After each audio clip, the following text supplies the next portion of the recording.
Hi guys, welcome to the very first video on the YouTube channel Inside Spurs. My name's Andrew, and yeah, I just want to give you a bit of a backstory as to why I started the channel.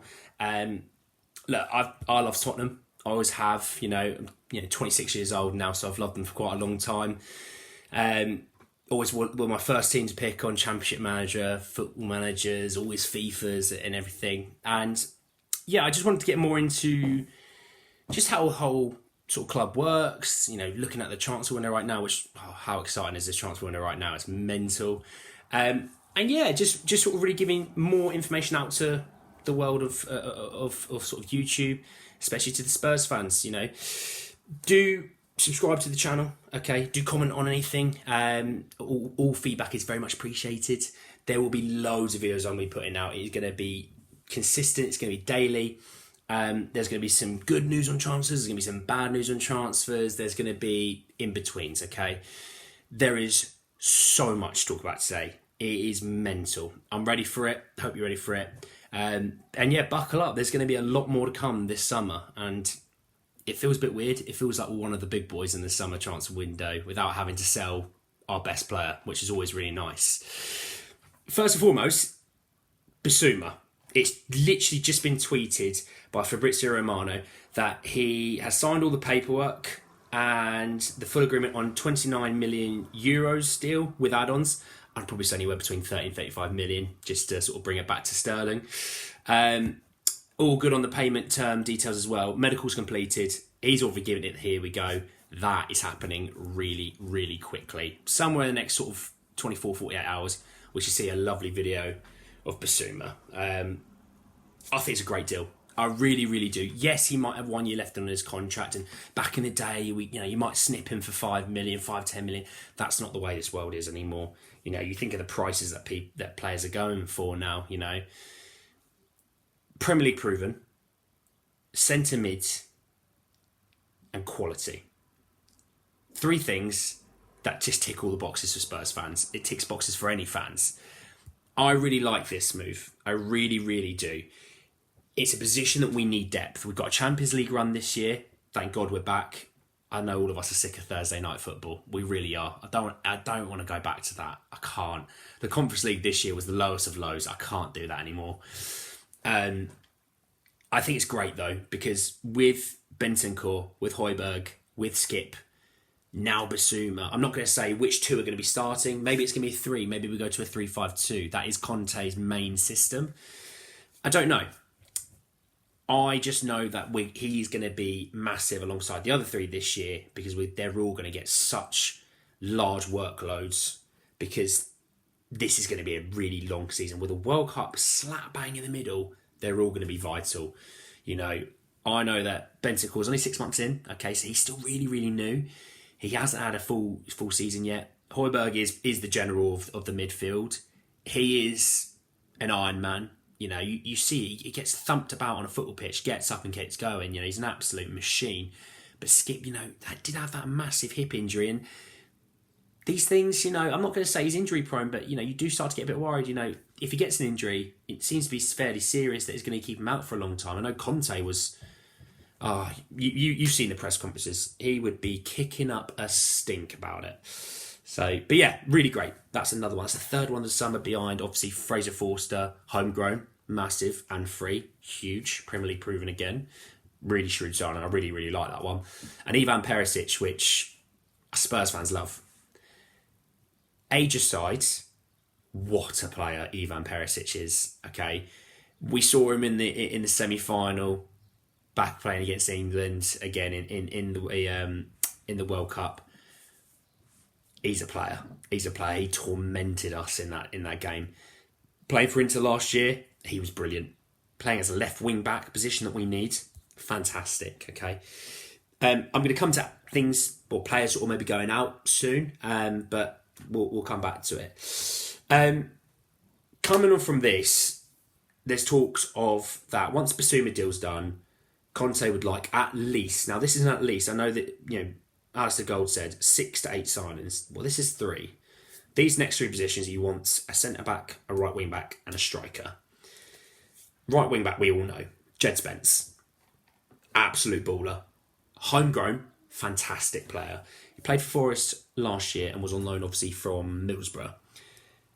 I really, really like Jed Spence. He's going to fit perfectly into that right wing position. He's going to be going into a bit of a crowded one. Again, potential for departures there. But just speaking on that, there is no deal agreed. There is no personal sort of terms agreed. This is going to take some time. There's going to be some weeks to go. He did come up from the Athletic. His preference is Spurs. Now, he did say he does want some guaranteed game time, and he does ideally want Champions League football, which I love that attitude. You know, don't settle for some random team that might pay you more. Get yourself quality game time and get yourself that really massive quality game time in the Champions League. I think, you know, if we're looking at up to about 20 million, I think this is a brilliant deal. You know, if we're looking, let's say, Bissouma and Spence is sort of 50, 55 million, I think that's really great business. Beyond the 2 free transfers. And Enik are putting 150 million, and they've said, you know, you can use that money from sales and that money from the Champions League and all that stuff. But let's just work on that. That's still loads of money still to go that we can really buy some absolute top quality, because we're filling out the squad now. And it's been a while since Spurs had a squad. So really exciting with Spence. I really like it. Obviously, we'll talk about potential exits from that area of the 2 wing-backs shortly. Striker. Everyone knows that we're linked with Richarlison. Now, listen to Alistair Gold's YouTube video. Sort of actually this morning, he did say, look, it's interest. There's no contact. There's no contact with Richarlison's agents or Everton. So let's just pump the brakes for a second. It was interest. But it does look like Everton kind of want 60, 70 million, which that's a lot of money for a guy who didn't have a great season last year. And I know there was injuries involved in that, and Everton weren't so good, but 60, 70 million? Even for the season before when he was balling out, I still would have struggled to sort of pay that money. Now, if Conte and Paratici want him, I'm not going to sit here and say, oh, they're wrong, you shouldn't be doing that. You know, I'm going to back him, because any player that comes in, you should back, irregardless of price tag. For me, I think the money can be spent in other areas, or even just alone in that striker area, for players that maybe are doing a little bit better. We'll have to wait and see on that. I don't really know, but he does have 2 years left on his contract, so I'm not sure. Now, there was talks of Gabby Jesus. Listening to the Athletic podcast with Jack Pitt-Brook, David Ornstein, no, it's not going to happen. It looks like Spurs aren't going to be chasing him. It looks like, really, he's probably going to go to Arsenal, which I think is a great bit of business for them. You know, what strikers are really on the market that are of quality? He's Premier League proven. I think in a system when he's the out-and-out striker, 15 to 20 goals a season, yeah, absolutely.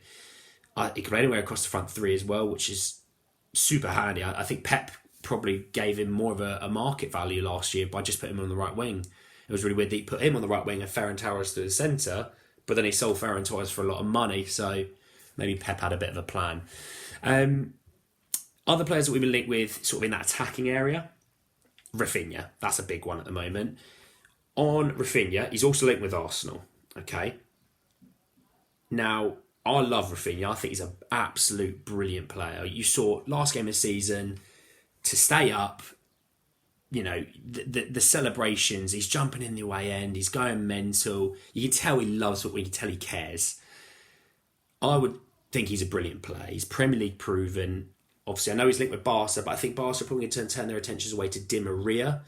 So I'm not sure about that. Again, Di Maria is on the free, so maybe that helps Barca's financial situation, which I'll talk about in a minute, because it links in with another player that we're interested with. But we'll have to wait and see on Rafinha. Very good player. Now, another one we link with, I think it was just pure more interest, again, a bit like the Richarlison situation, is Anthony from Ajax. Now, they're going through a bit of a situation with obviously Ten Hag leaving. I know Timber's linked with Man United quite heavily, but he potentially could be staying. Reports yesterday said he might be staying. United are interested in Anthony. Sort of asking price around about 50 million. So it's not outrageous. Along with Rafinha is about 50 million. They're not outrageous amounts of money when you think of 2 free transfers, maybe Bissouma and Spence costing 50, 55 million, if we've been given £150 cash injection, that still fits in the budget nicely. I don't know really. I know that Ajax want Bergwijn. Does Bergwijn go part of that deal, or maybe the price comes down a little bit, maybe to 30, maybe 25 million, going the other way as well with Bergwijn? I don't know. But I know Ajax don't value Bergwijn as much as we value Bergwijn. His exploits at the Netherlands games at the moment probably isn't helping him in terms of his value for Ajax. For us, he's probably added on a few extra pennies, which not bad, eh? In regards to other people potentially coming in, this story actually broke today, and it's on Gleison Bremer from Torino. Now, it fits in with the centre-back situation that we want. It came from Torino Granata that Torino are waiting for a bid from us. I like Bremer. I think he's had a really good season at Torino. He is very talented. There is a lot there. Now, I don't know about this because I know we're linked with Bastoni and we're linked with Gavardio and Pau Torres and Mark Guay from obviously Palace and Longley. There's so many centre-backs we're sort of linked with because we're Spurs. And who aren't we linked with? Fabricated or not, who aren't we linked with? Let's be honest. I know that Inter really want him, but Inter have got a lot of financial problems. And when they're looking to bring back Lukaku, which came out today by Fabrizio Romano, and they're signing these other fullbacks from inside the Serie A as well, they still need to raise money. They're looking at potentially selling Skriniar, but that potentially might not be enough. They're looking to potentially get Dybala as well. Do they look at Martez and think, we gave you that big contract last summer, but we might need to ship you off to get a bit of money in? Which, if that's the case, Spurs should be jumping all over that. What a player Martez is. But again, Bastoni's deal isn't dead. It isn't dead, but it's unlikely. That's come from Alistair Gold. If you watch his YouTube video, he does talk about Bastoni. I like Bastoni a lot, and if I had a preference, I would be having Bastoni. But I can't really see it happening unless the Skriniar situation doesn't resolve itself. Maybe Dumfries doesn't go to Man United. I mean, that won't be enough anyway. Maybe we go in there and say, look, we'll offer you this. And we just test their resolve. Because obviously Bastoni's agent said he's not leaving. But money talks and everyone has a price. So I don't know. I think anyone that we wind up with, if it's not Bastoni or Gavardio, we'll probably sit there and be a bit mopey about it. But actually, Bremer is good. Okay, Pau Torres. I really like Pau Torres. Left-footed centre-half in Villarreal. Obviously, not long ago it said, we're in talks because Lo Celso's going to go in that deal as well. Just hold your horses on this front. I think this is going to be the big move of the summer. This might take a little bit of time. Now, speaking of potential exits, okay, now there is a lot, okay. I'm going to start with Lo Celso because I know that Villarreal, he had that really great loan deal out with Villarreal this year. Obviously, had that amazing Champions League run and gave Liverpool some real sweating times in that second leg. He was brilliant for them.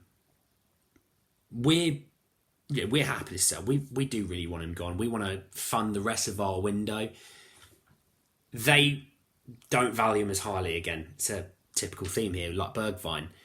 They probably rate him around 20 million euros. For us, I think we're probably looking at close to 30 million euros. So it's not miles off, but how flexible Villarreal, because I know that Daniel Levy is not always the most flexible of men when it comes to transfers. But it came out today from Estadio Deportivo that we have offered him to Atletico, which I think he would suit Atletico perfectly. Simeone, feisty, well-drilled teams, maybe aren't so creative, but they have their moments, and that sums up Lo Celso perfectly. So I think it's a really interesting situation. I think what it is we're trying to use Atletico for Lo Celso against Villarreal. It's smart. It's typical when it comes to transfers. Build up as much interest. And really, there's not really any interest. We just want to sell to you, but we're going to make you think there's loads of interest. It happens all the time. Man United get conned all the time because they think Man City want a player. They go and bid loads more money. Man City don't really want the player or weren't really going to pull the trigger on him. Happens all the time. Other players to leave, I think everyone thinks of Ndombele. Again, I don't really see a market at the moment. It's a bit, I mean, maybe another loan deal to Lyon in the French league. Maybe PSG come in for him. I don't really see it, 'cause I always thought, oh, Serie A, he'll go to the Serie A. He'll be perfect. It's a bit slower, but it'll be brilliant. Well, Pogba's off to Juventus. Inter can't afford him, and their midfield situation, their centre mid area is actually quite strong. And I think he was linked with Roma, but let's be honest, I can't really see that happening. Him and Jose never really got on. I think you can always respect a person, but it doesn't mean you have to like them. And I think it's one of those situations. So I don't really know about him. I don't think we're going to be selling him. It's just, there's too much when it comes to his wages and transfer fee that we're going to want, and I don't think we're going to be able to do it. So we'll have to wait and see on that one. Came out yesterday from Alistair Gold, Sanchez, Monaco. David Sanchez, Big Dave to Monaco. I feel a bit indifferent about this one because I actually quite like Sanchez as an out-and-out defender. Playing out from the back, we all know it can be a bit iffy at times, is a nice way of saying it. But as an actual defender, I do think he's very solid, very, very good, physical, quick, all these things. Now, Monaco sold Tchouaméni to Real Madrid, and it does make me think they will know we know that. And I think if we're going to sell him, we need to be able to try and bleed him a little bit. I don't want them coming in here and going, here's 15 million euros. Not interested. Not interested. Because the quality that we want to get in, because we'd need to replace him. If we're bringing in a centre-half anyway, they always said if we get rid of Sanchez, we will need another one. That won't be enough, in my opinion. So I think we're going to be looking at probably even closer to double that. Not saying we'll get that. I'm saying that's where we're going to be looking. Again, it's like the Bergwijn and Celso situation. We can look at something, doesn't mean we're going to get it. But we'll have to wait and see. But a real story that came out, and it kind of alarmed me a little bit. When it came to the Ricardo situation, it was like, oh, we'll offer up Winks and Lucas. Now, just to stay on the latter, came out from Calcio Mercato that Juve are interested. And we've quoted apparently 20 million euros for Lucas. I think that's not enough. Now, I don't think of myself as the biggest Lucas fan. I do think he can be an inconsistent player at times. But he's surely worth more than 20 million euros. But I'll come back to Juventus in a minute. We've got a very good relationship with them. And I think something else might potentially come down the pipeline, which I'll come back to in a minute. Now, on other players that, potentially obviously could be leaving, like I said, Winks. He's linked with, 4 or 5 teams in the Premier League. It's kind of a shame that it's not worked out with Winks, being homegrown and all. We all remember those amazing games against Real Madrid at Wembley in the Champions League, and he was fantastic. And everyone thought, we've got a player here, he's going to be amazing. England centre mid, all that jazz. It didn't work out. It is the right time now, I think, for a departure from Spurs. You think of Delhi in January, it was the right time. I do think with Winks, a loan deal won't work because I don't think his market's going to get any bigger, nor will his value get any more. We'll have to wait and see on that. But I think he does have a bit of a market in terms of right now, and that's why I think we should cash in now. So we will see on that. Right, just to quickly, I'll come back to this Juventus thing. This Lucas thing, I think we should be getting more money than that. But hey, let's not dwell on that. Came out a couple of days ago that we have sort of been talking to Juventus about Weston McKennie, who obviously not every Spurs fan, but if you didn't know, Spurs and Juventus talked in January. He was our main target. It wasn't Bentancur. Ironically, Bentancur came in and was an absolute baller, which is a blessing in disguise, and he actually was a lot cheaper. We're still not against that. Paratiki absolutely loves McKennie. He was the guy that brought him to Juventus. Honestly, it's one of those things, if you played FIFA career mode or Championship Manager, you'd always try and bring him to the next club you went to. He's one of those ones, I think, with Paratiki. I really like Weston McKennie. I've spoken to people that, follow Juventus, all the time and have a real interest in them. They say he's box to box, He gets goals. Before his injury last year, last season, he was their main midfielder. So something very interesting. But the interesting part of it was we were looking to do a player exchange in there as well with Reguilon. Not against that at all. If that can drive down the price, I'm not against that at all, because we do have Perisic and we do have Sessegnon. But the only thing I think of is that Juventus are really hot on Kostic, who we were linked with before we got Perisic. So I don't know how that would work out, because obviously they still have Alexandro. So let's wait and see, really. I'm not too sure. But yeah, anything to drive the price down on these ones, I'm never really against. We obviously do have to pay a £28 million fee towards Real Madrid this summer for Reguilon. Obviously, we haven't paid since we had him.